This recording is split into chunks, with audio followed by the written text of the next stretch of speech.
Tak já vás vítám u 8. dílu podcastu Svět Vojty a Vojty. Čau. Čau, Vojto. Nazdar, Vojto. Ahoj. Takže na začátek určitě zavřete oči, nastražte uši, zastavte se, sedněte si, vezměte si nějaký dobrý pití, dobrý jídlo a začíná podcast Vojty a Vojty. Tak já bych třeba asi bych začal tím, že celým týdnem mě provázel můj skvělý křeček, už teda máme druhýho. Jasně. Je to můj křeček, jmenuje se Koní, ale teda my mu všichni říkáme Kuky, protože první křeček byl Kuky jako sušenka. Ten bohužel v dubnu už to bude rok, co umřel. Pamatuju si, jsme byli v Lego Storeu, myslím, že tam pro vojáčky, nebo jsme se tam na něco byli podívat. Já jsem přijel domů a našel jsem ho pod kolečkem, jak se nehejbe. To bylo hodně smutný, no. Ale... Máma to už prý věděla od rána, ale nechtěla mi to psát do školy, takže... Jasně, ale to jsme v tu chvíli už měli 2, že jo? No jo, ano, my jsme totiž měli my jsme měli jednoho a v lednu, to teďka bude rok, už to byl rok, na mámin narozeniny, tak jsme právě koupili druhýho Koníska. Tomu teďka je teda asi jako rok, no oni nám řekli, že u těch křečků to je hodně těžký určit, takže tu bude... No Vojtíšek měl pocit, že bychom měli mít 2 křečky, i když mu celý Zveremex vysvětloval, že oni nemůžou spolu bejt. Naštěstí jsme napřed Kukiskovi koupili menší klec, pak větší klec, takže tady byly 2 klece, No. takže jsme mohli je samozřejmě rozdělit, protože překvapivě spolu fungovat nemohli. Kukísek byl takový jako klidnější, takový jako pohodář větší, ale Koní, ten byl jako velký živel, ADHD. No. Ano. No takže... Takže jako bylo to velmi smutný, furt první křečík je první křečík, takže bylo nám to líto. A tenhle ten byl strašně živel, ale ukázalo se, že za rok si na nás zvyk teďka, že jo? Ano, chodí spát a vstávat s náma. Stává, ano, Vojtěna vyprovází do školy, vždycky se probudí, pak zase zaleze do boudy.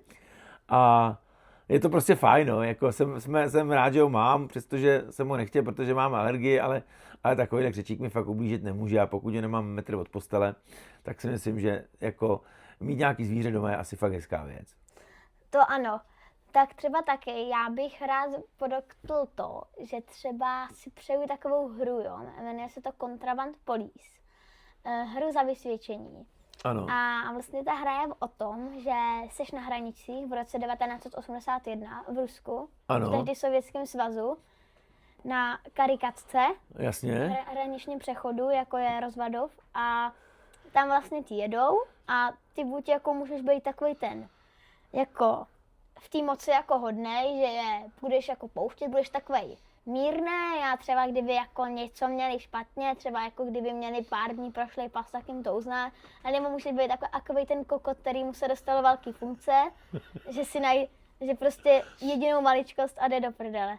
Takže rozumím. ty máš vlastně prostě funkci, že může... Ale nevím, jestli nám to nebude ten YouTube vypípávat, to zjistíme, zase jenom šetří s těma prostýma slovama. Kokot asi je ještě jakž takž, ale prdele nevím, ale hele, jako jasně, nemusíme se hlídat, pohoda. To je nová hra, nebo ji teďka hrajou kámoši? No, ta hra je už stará, ale ona vyšla teďka na PlayStation Store a já bych si ji rád koupil, protože jako tam vlastně kontroluješ do okaly, samozřejmě k tomu tam máš i pašeráky, nějakých látek, dejme tomu třeba, nebudu teda říkat, tak cukříku, tam máš pašeráky, co ti vezou cukřík. Jo, cukřík. Rozumím. Nebo penízky. Jasně. A nebo v takovým, Takovýhle cukřík, jo? Ano, takovýhle cukřík. Dobře. A nebo v platatce nějaký takový pitíčka v platatce samozřejmě, rozumím. takový trochu ostrý, ale... Takže proč to chceš, je kvůli tomu, že chceš trochu likvidovat Rusy, rozumím tomu dobře? Jo, nemám rád Rusko. Ta hra jsem se koukal, není ruská, abychom nepodporovali Rusko, protože třeba tam je ukázaná ruská vlajka, ale není tam srp s kladivem, ale je tam nějaký orel, takže... No tak to oni si samozřejmě hlídají, aby ano, nemohl napadnout. Je to byla, fiktivní Rusko. Ano, kdyby to byla ruská hra, tak si tam hrdě dají. A z kterého je roku ta hra? Nevíš zhruba? 2022, myslím. 2022? No tak shodou náhod vzniklo, když začala válka, no. No, Takže ono nic není náhoda a vydělává se na všem. to No tak to je zajímavý, tak Takže- to se na tu hru potěším, až ji tady budeš hrát, tak to se rád podívám. ano, takže můžu být takový ten jako dobrý rusák anebo špatný rusák. Jasně? Takže to je jedna věc za vysvědčení. Ano, Tím, že je 3 roky stará, tak není tak drahá, veď? 700, no. 700, to no je jasně, docela to dobrý. normální hry stojí kolem 2000 nový. No, nový, no právě. Nový, no. A No. právě, že teďka taky jsem se koukal, jestli to znáte, je takový jako, on to udělal Čech, jmenuje se to Bricklink, je to shop, legovej shop a jde tam vlastně o to, že co jakože ty práva, co nedostane Lego, tak vlastně je to fanouškovský, tak to vysvětlím.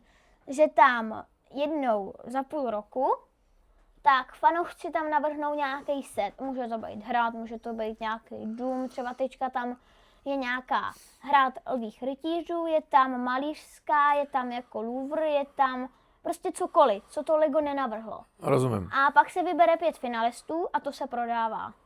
Já vám to přeložím.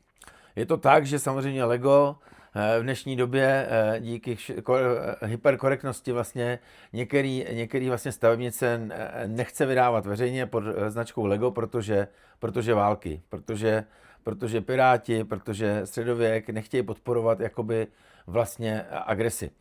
Tím pádem vznikla tato platforma už před lety, kde vlastně oni můžou přesně tyhle ty věci, nevím, indiány, kovboje, máme krásnou teďka, že jo, vlastně krásný vlak. A jsou to věci, které vlastně Lego nechce mít ve svých krámech, ale když se ukáže, že je skupina fanoušků, která by si to přála a jejich dostatečné množství, tak si to vlastně zaplatí dopředu a ono jim to do půl roku, když udělají nějakou limitovaný počet, jejich nějakých, nevím, stovky, tisíce, teďka nevím úplně přesně. 3000 a dva na člověka, myslím. No. Takže si musíte přesně hlídat, kdy se to spustí, dát tam objednávku, zaplatit to dopředu a máte vlastně limitovaný Lego, který možná časem bude mít nějakou cenu. Ano, tak třeba ten vlak už podle mě teďka má tak 2x vyšší cenu, už to bude tak rok, no. Přesně před rokem jsme taky objednávali, to právě, že to taky byl únor a taky nám to vlastně mělo přijít v březnu, takže... Myslím si, že to mají zhruba po 4 roce, to dávají ty novinky tam, vždycky nechají vybrat, že jo, z 5 věcí nebo 6 stavebnic, co by ty lidi nejvíc, toho tam napřed na to nazbírají nějaký lajky, pak teda určitě závěrečných většinou 5, mám pocit, že jo? 5 vždycky. Dá se k tomu cena, zaplatíš a buď za čtvrt nebo za půl roku to máš. Jako Ano. přijde mi to dobrý, a hlavně vymyslel to Čech a vlastně mi přijde super, že to vlastně jako patří pod Lego, ale nepatří. Ano, takže to asi bylo takhle. Pak bych se taky přesunul docela k velkému tématu dnešního týdne. To byla středa a čtvrtek, tak jsem nešel na radar a nešel jsem na tancování ve čtvrtek, protože jsem pomáhal při zápisech. Bylo to tak, že já osobně jsem zápisy nezažil, protože si myslím, že byl zrovna covid, takže nesměl se chodit ven, takže jsme měli online výuku, to bylo super. Ale já jsem samozřejmě věděl, do jaký školy chci, aby Vojtík chodil, protože tam chodil jsem já, chodila tam sestřička Vojtová, takže jsem jako měl vybranou školu, ale dneska je to kvůli tomu, že ty rodiče obejdou s dětma víc škol a kde se jim víc líbí, tak tam začnou chodit. Jo, přesně tak. Takže ty jsi tam dělal takovýho, dá se říct, co to bylo za práci? Co jsi dělal? To tam jsou nějaký ptáci v Praze. Jo. Ve středu, dělal jsem vlastně družinu jsme dělal takovou. Jo. Bylo to tak, že tam přišli ty lidi a byly tam jako 4 kategorie, byla tam nějaká jako modrá, žlutá, růžová a zelená. A vlastně se tam přišel a samozřejmě tak ta maminka tak tam šla k nějakému tomu stolu, to tam samozřejmě musela předložit občanku, rodný list, ty věci, tak než to vyřídila, to bylo třeba vždycky 5-10 minut, tak šlo vlastně dítě si pohrát, samozřejmě jestli nechtěl zůstat u maminky, tak se ho tam vlastně vyvedl a my jsme se ho pak vzali a vlastně kamarád Martin, tak jelikož je víc sportovec, tak tam samozřejmě vedl sportovní kroužek, vlastně byl tam takový, měl tam hokejky, měl tam míček, takže se tam hrál florbal nebo i fotbal, měl tam i raketku a já, jakož jsem umělec, herec, tak jsem tam vedl kreslířskou část, kdy si mohl skládat něco z víček kreativního, malovat si o malovánky, hrát nějaký stolní hry. S těma dětma, jo? Ano, vystřihovat. Jo. Bylo tam hezky občerstvení i pití, takže No, ptali se tě někdo třeba na tu školu, jako, nebo ptal se tě třeba někdo z těch rodičů, jako, proč ta škola, čem je dobrá, nebo něco? Ani nemluvili rodiče. Ne, ale vždycky mě chválili, že jsem hezky pečlivý, že vždycky něco. Takže ty jsi vlastně vedl takový dětský koutek. Jo. Rozumím, že jsi si hrál s dětma. Ano, to bylo vlastně v tu středu, tam byl jako fakt nával, já jsem se nezastavil, protože to došlo jídlo, šel jsem doplnit, došlo pití, šel jsem načepovat pití, furt jsem tam uklízel, protože tam si všechny roztáhali, pak to neuklidili, uklízel, dával jsem jim za odměny nějaký. Nezastavil jsem se, tak v tu středu to bylo volnější, tam bylo méně lidí a hlavně tam bylo hrozně cizinců tam přišlo, takže, protože v dnešní době, tak chápeš, no, jak Rozumím. utíkají, víš, odkud, no ale já jsem moc rád, že jsi do tohohle pustil, protože... A ve čtvrtek tak ještě právě, že tak jsem tam ještě měl 3 pomocnice, takže vlastně ty to tam brali pomalu za mě, takže my jsme už s Martinem spíš jenom... Už to byly kápa, takový jenom kápové. No, jsme takový ty šéfové, co nic neudělají a na všechny řvou. Jo, tomu rozumím. To zažíváme všichni, takže to myslím, že je super. No, já jsem rád, že to dělá. Dostal jsi pochvalu, ne v pátek? Ano. Takže a dokonce ve školním rozhlase? No ano, nás hlásili jménama, že děkuješ za 6B Julin Sedalecký, Sofii Krasilin, Vojtěchovi Nouzákovi a Martinu Markvičkovi. Takže pro mě to vzal za správný konec. Jako udělal dobrý skutek pro školu, udělal mi to radost. Já jsem ve školním rozhlase byl v okamžiku, kdy jsme recitovali, protože jsem byl v recitačním kroužku ve škole a chodili jsme do agitačních středisek babičkám a dědečkům, který tam měli kafe a čaj a dort, tak jsme jim chodili recitovat buď k MDŽ, nebo k VŘSR. Víš, co to bylo VŘSR? Nevím. Velká říjnová Socialistická revoluce? Socialistická revoluce. Tak to bych teda nechtěl. Úplně na to pyšnej nejsem. A co když jsi řekl, že na tohle to Já si pamatuju, jak začínala jedna básnička. Pamatuj na Auroru. Loď nesla jméno Jitra. A dál jsem to zaplať pánbu zapomněl. Protože to bylo v Rusku, no, ale říkám to celý proto, že když jsme recitovali, tak byli rádi za prvé celá škola, že se neučilo, a my jsme recitovali ze školního rozhlasu, a za druhý, že pak řekli, že děkují recitační skupině pod vedením naší paní učitelky a žáků Vojtěcha Nouzáka. Takže já jsem byl slyšet ve školním rozhlase v roce 75 až 80 a ty jsi byl ve školním rozhlase slyšet v roce 2026, takže vlastně to mi udělalo radost. To tak já doufám, že nějaká učitelka, co tam učí ještě doteď a co si tebe pamatuje, takže by bohužel už tam žádná neučí, ne. Učí tam spolužečka moje, která se mnou chodila do třídy, tak ta tam teďka učí, no. Ale ty je stejně jako mě, takže určitě tam není nikdo, kdo mě učil. No, tak co dál? To se ještě měl hezkýho v tomhle týdnu. Tak určitě dneska, tak bych se rád přesunul k tomu, že já mě začíná Lotrando. Ano, teď se hraje zase, tenhle víkend už se hraje zase ve takovém slotu, že jo, jednou za dva měsíce, nebo to se hraje Lotrando. Od 8.2. Já jsem měl hrát zítra. Neděli 8.2. No ale mýmu kolegovi je to je dneska, protože to vysíláme zítra v 9:30. Ano, ale dneska, jakoby, co to točíme, tak je 7.2. A my to právě, že točíme jako asi v 11 nebo okolo 12 dopoledne. No a jde o to, že mýmu kolegovi se udělalo špatně a maminka včera napsat, že teda jestli zvládne v obě, jestli zvládne jedno, nebo jestli měl dělat dvoják ten kámoš, od 14 a od 18 a včera večer že jako večer si řekl, že vemeš ten večerní. Ano, že Matějovi je fakt zle, že dá odpoledne a šluz a jdu já.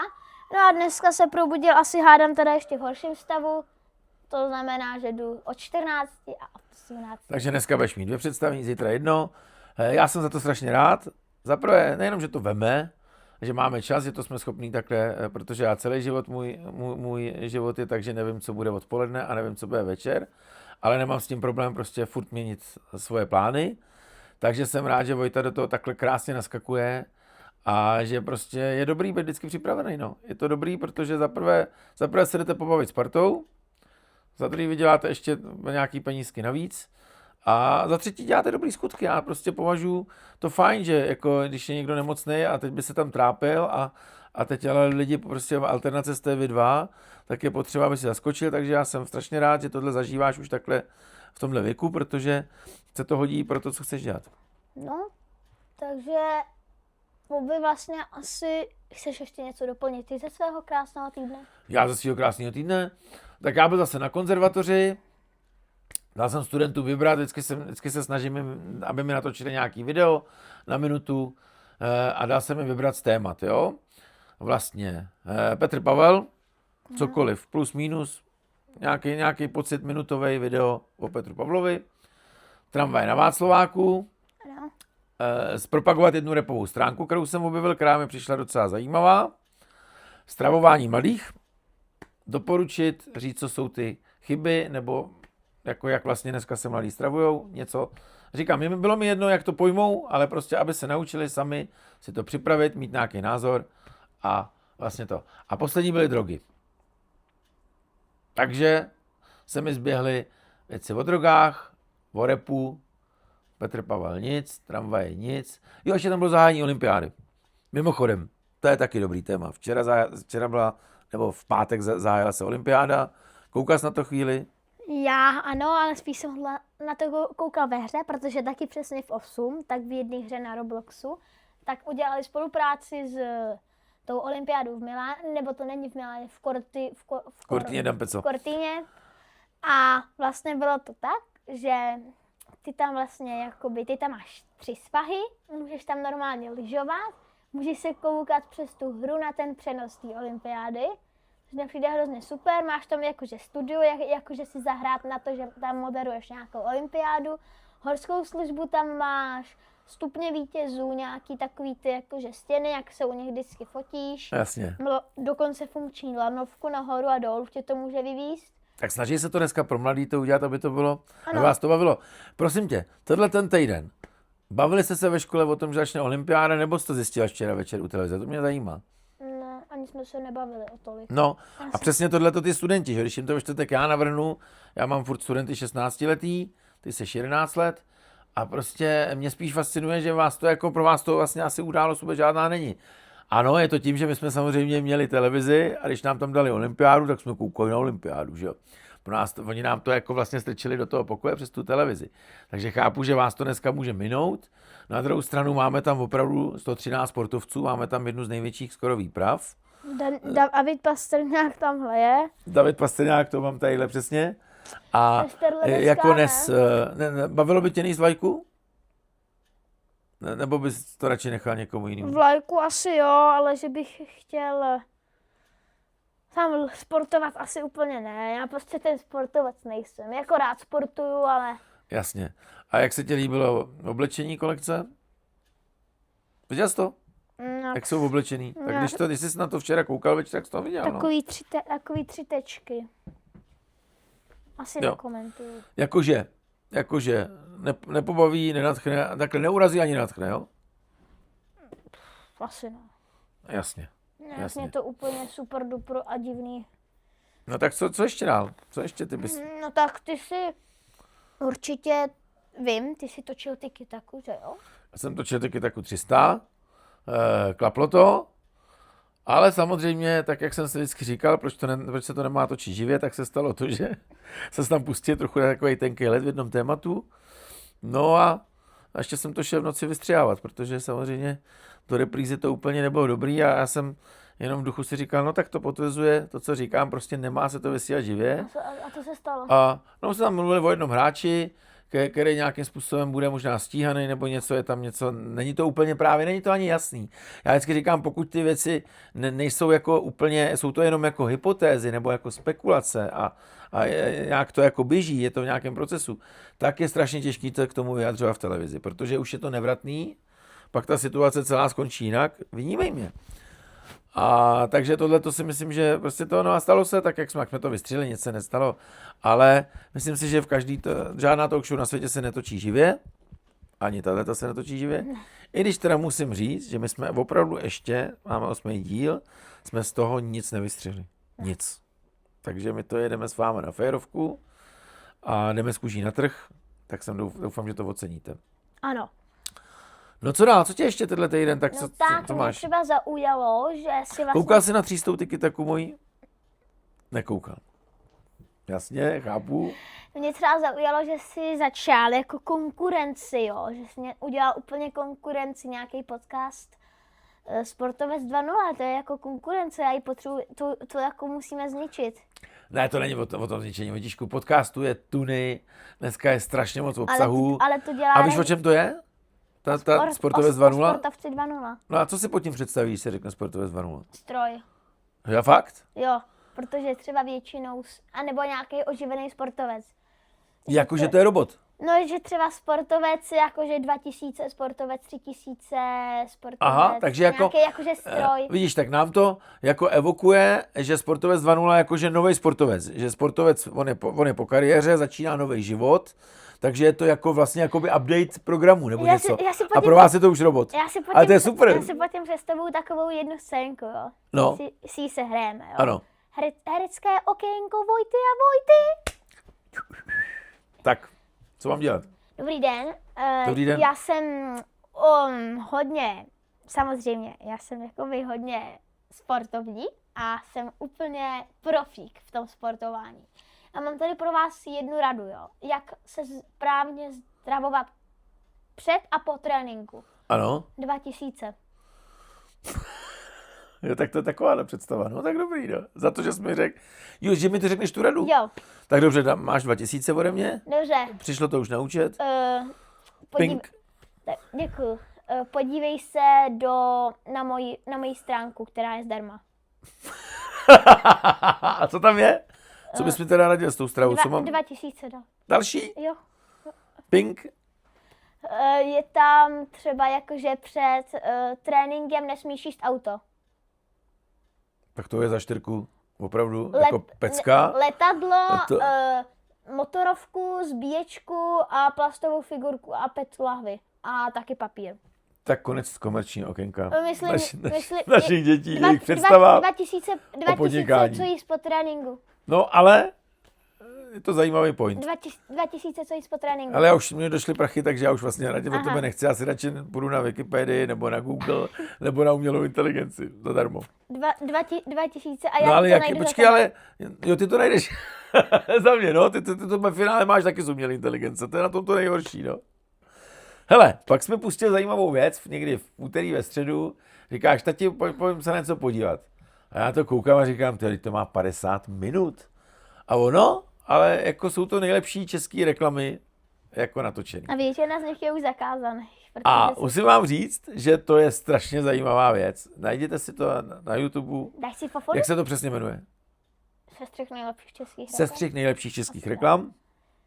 Potřebujete mít 50 minut čas. Je tam Alzák, je tam T-Mobile, je tam Vodafone, je tam Kofola samozřejmě, neboli Fofola. A já teda k Vodafonu jsme se ještě nedostali, ale doufám, že tam bude ta ikonická reklama, jak se tomu, ta vánoční, umělý psy, ale ne. No a říkám to proto, že mě to upřímně zaujalo, jak se posunulo tady za 30 let smysl pro humor. Teď je otázka, ano, je to vtipný asi pro starý, možná už to není vtipný všechno pro mladý, ale ty se smál taky, ne dost? Jo. Jako podle mě ty reklamy, co tam jsou vybraný, tak jsou asi fakt jako čas prověřil, že jsou dobrý a že to není jenom jako úzce pro nějakou skupinu věkovou, ale ta nekorektnost je tam jako do očí vící. Dneska díky korektnosti se vlastně moc není čemu smát v reklamě a málo kdy mě nějaká reklama dneska zaujme a je mi to strašně líto, ale asi se tímhletím budeme muset projít a já doufám, že se to vrátí k tomu, že to povolí, protože pokud nemůžeme o ničem mluvit, nemůžeme si z ničeho dělat srandu, tak se připravujeme o zbytečný kus vtipného života. No. Nebo takhle, můžeme to dělat v kabině fotbalový, můžeme to dělat v hospodě, ale nemůžeme to dělat veřejně a hlavně to nemůžeme dělat v televizi. Můžeme to dělat tím způsobem na internetu, ale i ten už nás dneska za chvíli bude nějakým způsobem podle mě hlídat. Takže ty si připadáš, že máš obrovskou svobodu?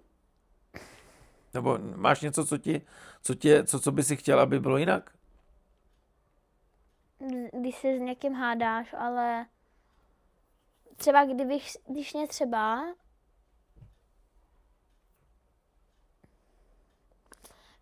že vlastně nikdy moc nemůžu říct občas svůj názor.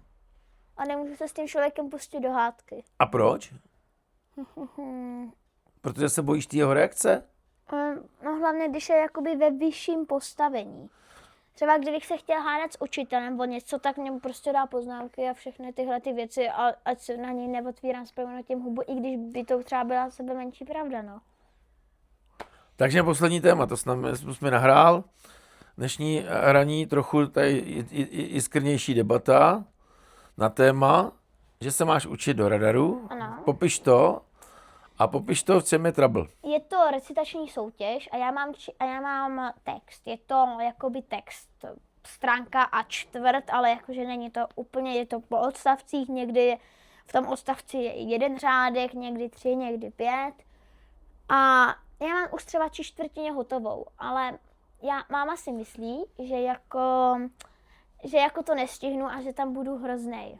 Takže já si myslím, že jsem schopný se to naučit neděle, pondělí, ještě dnešek. Myslím si, že to mám na 95%, že bych to měl umět. No a já jsem do toho tady trochu ráno do téhle výchovy hodil vidle, protože si myslím, že ten text si vybral Vojta sám, je to o Star Wars.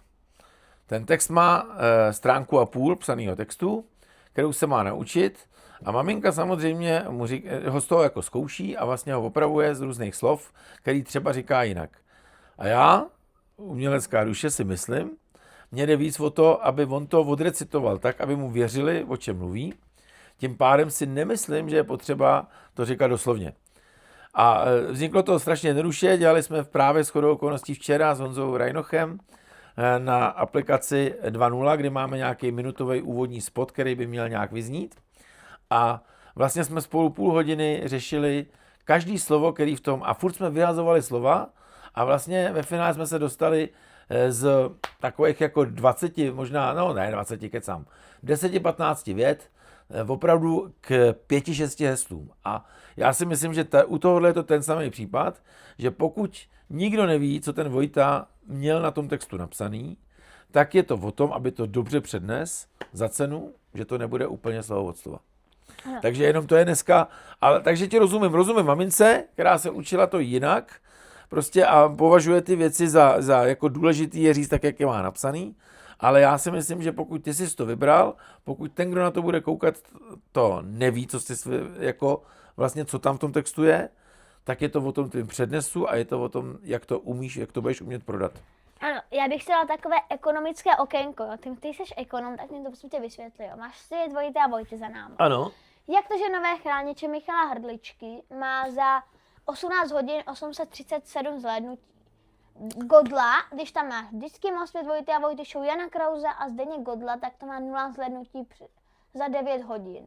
A třeba takový svět Vojty a Vojty, to vidím, nevím kolikáte je to díl, ale vidím, že to je před měsícem, tak má 152 zhlédnutí. Hele, to se učíme, začali jsme to dělat před měsícem, všichni mi říkají, že ten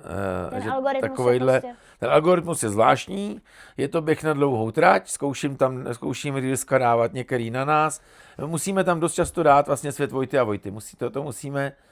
A hele, já myslím, že už máme všechno, co potřeba asi říct, ne? Já si taky myslím, takže ještě jenom, abych vás uvedl do děje, tohle je MIT, jmenuje se, to je takovej keřík a je to vlastně od jednoho youtubera, který teďka trochu neví, co s kariérou bude dělat, protože měl nějaké nedorozumění s jednou hrou, pak se to teda vyřešilo, opravilo, ale nějak ho to urazilo a teďka nechce pokračovat, teda doufám, že...